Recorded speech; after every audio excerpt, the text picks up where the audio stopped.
ಲೆಕ್ಕ ಎಲ್ಲ ಅಭ್ಯಾಸ ಮಾಡಿದ್ದೇನಾ? ಬರ್ತದೆ. ಹಂಗಾದ್ರೆ 2 ಎಷ್ಟು ಹೇಳು? 4 ಮೇಸ್ಟ್ರೆ. 3 ಎಷ್ಟು ಹೇಳು? 6 ಮೇಸ್ಟ್ರೆ. ಅದೇನ ಕೈ ನೋಡ್ಕೊಂಡು ಲೆಕ್ಕ ಮಾಡ್ತೀಯಾ? ಇದೆ ಕೈ ಇದೆ ಇದೆ. ಈಗ 4 ಎಷ್ಟು ಹೇಳು? 8 ಮೇಸ್ಟ್ರೆ. ಮತ್ತೆ ಕೈ ನೋಡ್ಕೊಂಡು ಇರ್ತೀಯಾ?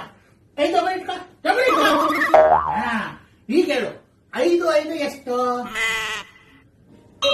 11 ಮೇಸ್ಟ್ರೆ. 5 11 ಹೆಂಗಾಗುತ್ತೆ? 10 ಅಲ್ವನೋ? ಅದೆಲ್ಲ ನಂಗೆ ಗೊತ್ತಿಲ್ಲ, ನಂಗೆ 11 ಬರ್ತಾ ಇದೆ.